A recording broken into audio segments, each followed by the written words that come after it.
A América do Sul passou um recado para os times brasileiros nessa primeira fase da Libertadores e da Sul-Americana. E se a gente não se ligar nesse recado, pode ter surpresa por aí. Deixa o seu like no vídeo, se inscreva no canal, ajude o nosso trabalho a crescer cada vez mais. Eu conto com você. Nessa primeira fase da Libertadores e também da Sul-Americana, nós tivemos vários confrontos assim interessantes e, digamos que surpreendentes. Porque quando começam as competições internacionais, é óbvio que os brasileiros eles vão largar na frente, como os grandes favoritos a conquistarem os dois títulos. E não por acaso, porque quando você pega os últimos anos, o Brasil sempre está na final, ou pelo menos um desses times, ou como a Libertadores ela prevalece sobre o domínio ao ponto de ter várias finais com dois times brasileiros nos últimos anos para cá. Então não está sendo uma surpresa, porque quando você assiste conteúdos de outros países da América do Sul, o que se fala nas mesas redondas por aí é quem é que vai parar o domínio do futebol brasileiro.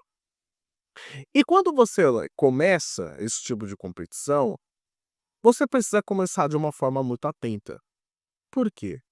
Porque como o goleiro do Racing disse no final do jogo e na entrevista pós-vitória contra o Fortaleza, ele falou que as equipes brasileiras elas exigem ao máximo dos times a sua capacidade técnica e a sua capacidade de intensidade. E acabam acontecendo algumas surpresas que, se a gente não ficar atento, pode fugir do roteiro. Como surpresas surpreendentes de fato, tá? Como o próprio nome já diz. Como o Racing ir no Castelão, ganhar de 3-0 do Fortaleza dando um baile. O Cruzeiro perdendo, o Corinthians perdendo em Itaquera, a forma como o Palmeiras ontem ganhou do Sport Cristal, o Flamengo não indo tão bem assim contra o Deportivo Táchira, o São Paulo ganhando, mas não jogando muito convincente contra o Tadieres, o Botafogo perdendo contra a Universidade do Chile. Então você tem algumas pílulas, né, algumas amostras, que se a gente não se ligar, pode ter uma casca de banana por aí.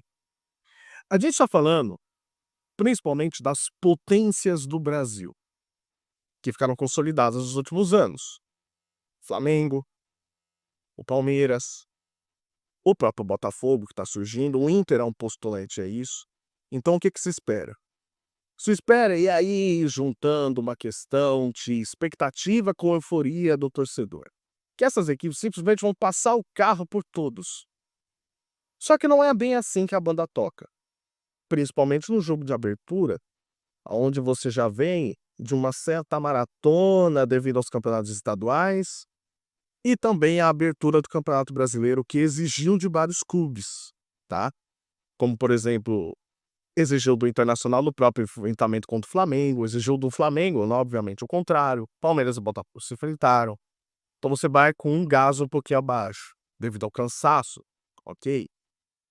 Porém, quando você pega equipes de muito menores expressões, a ideia é que o domínio tático, técnico e físico prevaleça, porque essas equipes não têm a mesma capacidade que os nossos times grandes têm aqui. E quando você vê que isso não acontece, você fica um pouco frustrado. É normal o torcedor ir lá e cobrar. Mas tem certas coisas que não podem acontecer. Eu nem tanto falo, por exemplo, da vitória apenas de 1-0 do Flamengo, porque eu acho que isso realmente está do padrão. Às vezes você não vai ganhar jogando tão bem assim. Mesmo uma equipe como o Flamengo, né? Que tem um super time, que estava também com vários desfalques. Às vezes você não vai ganhar jogando tão bem assim, mas você vai ganhar. Agora, me surpreende, por exemplo, o Botafogo ir lá no Chile e não conseguir converter suas chances. Me surpreende o Palmeiras precisar dos acréscimos para poder ganhar do Sporting Cristal. O Sporting Cristal, eu tenho certeza que ninguém sabe a escalação do time. E não é sendo desrespeitoso, é o fato de que não é um gigante da América do Sul e todo mundo sabe disso. O Palmeiras toma mais de 10 finalizações desse time. sendo também a mesma quantidade de gols no alvo, o Botafogo não conseguir ganhar. O Fortaleza, tudo bem, ele pega o Racing dentro da sua casa, mas, cara, a forma como o Fortaleza não conseguiu nem competir e deixou o predomínio do futebol argentino acontecer dentro de casa, também é um sinal. Então, assim, se os clubes brasileiros, é que eu tô falando especificamente da Libertadores, não abrirem um olho, as coisas podem complicar. E aí, como eu já gravei um vídeo aqui no canal falando que brasileiro não é estadual, também alguns times precisam dessa mentalidade para encarar melhores a competições internacionais, como é o caso do Corinthians. Tem uma brincadeira, obviamente, que fica rolando na internet, porque o Corinthians ele não é time de competição internacional.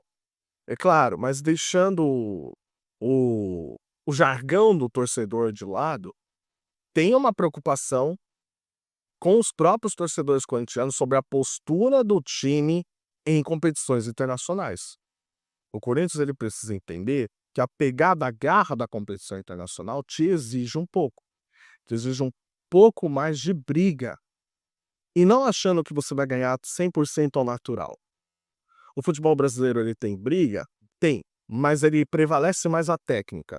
A competição internacional, como você tem um desnível técnico entre as equipes maiores, tá? O gap de qualidade entre os times é maior, faz com que a briga aconteça com mais frequência. Isso é normal. Por quê? Porque o time que enfrenta o grandão, ele vai falar: olha, eu não consigo igualar na técnica, mas eu posso parar com faltas. Eu posso parar com briga, brigando mais dentro de campo, e aí você consegue igualar um pouco. Agora, quando você pega um Huracan dentro de casa e não consegue fazer um resultado, isso é de se chamar atenção. Porque dias antes o Corinthians tinha sido campeão do Campeonato Paulista em cima do Palmeiras, brigando, fazendo um jogo internacional dentro de um jogo nacional. O que minimamente a torcida esperava é que essa atuação fosse repetir. Isso aconteceu? Não aconteceu. E isso deixa o time, obviamente, preocupado. Exceção da rodada foi Bahia e Internacional. Bahia e Internacional fizeram um jogo de alto nível, tá? O que me surpreendeu muito a capacidade do Bahia de machucar a equipe do Inter e que merecia a vitória. E o Inter foi lá com o gol do Valencia e conseguiu empatar. Duelo de alto nível, dois postulantes a passarem de fase pelo grupo, tá? Não é mentira que o Fortaleza é candidato a passar de fase para as oitavas de final. É um time bem ajeitado, é um time bem treinado, assim como o Sport Clube Internacional. Mas o saldo que fica dessa primeira rodada, tanto da Sul-Americana quanto da Libertadores, é que se os times brasileiros não abrirem o olho, se os times brasileiros acharem que vão sempre ganhar ao natural e não darem o seu melhor, a coisa pode se complicar por aí, tá? Só achar que é na técnica, só achar que é no talento, só achar que o final do jogo é quem vai ditar uma possível atuação ruim e que não é verdade. Se os times brasileiros não abrirem o olho, as coisas podem se complicar.